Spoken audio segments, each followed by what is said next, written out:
I guess last year you were one of the first people that told us about the mindset having to shift when the logo was on the field. I guess there's no logos around this time around. They know better. Yeah, definitely none of that stuff around. One of the things that Coach Smart has been trying to instill in us is just understanding that a lot of things have been inherited so far. So we haven't earned anything, this team particularly. So what are we going to do about it to earn it? What have you seen so far through these first couple of practices, just with energy and how these first few practices have gone for the team? Genuinely, I think they went really well. I'm seeing guys out there having fun, which is always a good sign. I'm seeing guys that are loving ball, young guys coming in, meeting extra. I see a lot of good things that I think that could help us, along the lines of the season. Going back to when you were making a decision on coming back, what sort of went into the thought process and what ultimately made you decide you want to come back for him? Love for the G. One of the guys on Tuesday said that they see you as the piece this team needed. I mean, what's that kind of feel like to be that, the spokesman of the team, the leader of the team, whatever you want to call it? Nobody's bigger than the team. Absolutely nobody. So to say that I'm the piece that can help this team accomplish anything is unfair to my teammates. With the quarterback competition, obviously you guys have to replace Stetson and you being the starting center. There's a rotation going on behind you. What are your conversations with Carson, with Brock in terms of helping them and getting them acclimated to possibly help this team? To be themselves, honestly. I think that's the biggest thing. These are guys that we've all, been around. I've been around. I've taken reps with them at some point. So, honestly, it's nothing new. It's just a matter of making sure that guys are confident to go out there and play their game.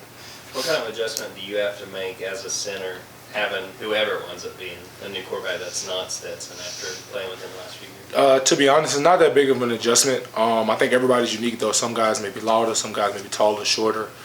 Some guys may have different preferences when it comes to points and different things like that. But it's all about relationships and knowing, who's behind you and who you're dealing with. So honestly, I feel like I have a pretty good relationship with all of those guys. So usually as it come up, it's more so being able to dictate who's who in the heat of the fire. What, if anything, has changed with Mike Bobo in these first two practices, now being the offensive coordinator, stepping in for Todd Monken? That's a good question. First of all, I just want to thank Coach Monk of everything he's done for us. I think he's done a tremendous job of making sure that, we were in great positions to be able to win. And, he deserves everything that's coming to him, and I'm so happy for him that he's gotten that position.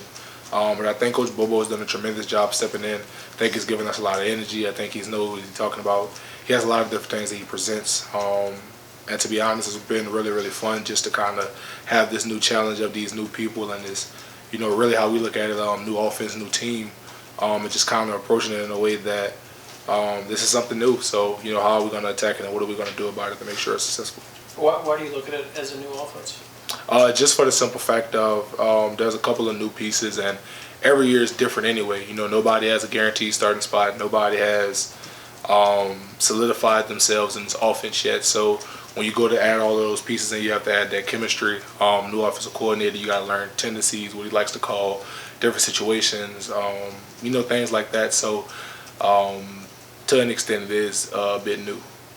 What are your early impressions of Monroe, just what you've gotten to see from him? I think he's really athletic, which really surprised me. I think a lot of times when you see taller, muscular guys, you may assume that they're a little bit stiffer, but honestly, he's really, really good athlete. He moves really well, he runs well, cuts well. He does a tremendous job in the weight room. He's really strong, so I'm really proud of the work that he's coming and put in. Happy for him.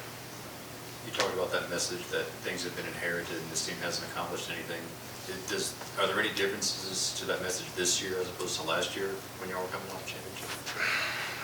I mean, yes and no. It's the same concept, different delivery, if that makes sense.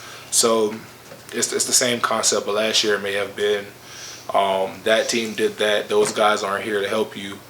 What are you going to do about it? As opposed to this year, those past two teams were special, and those guys made their mark. What are you going to do to make your mark? So same concept, but different delivery. Sedrick, there was the guys that spoke the other day talked about the do it for Dev standard. They said that this is, this not forgotten. This is still a part of the team, the memories, the players honoring. I mean, how much of a presence is that? Is that like a daily awareness? Is that a motivator? Is it an honoring? Like, how would you put that into perspective? Because that seems like it seemed pretty real when they were talking about it. Yeah, it's definitely there. We just actually put a portrait up of him in the offensive line room, so that's a guy that I came in with, so it's tough. So you definitely want to make sure that you're taking advantage of those days.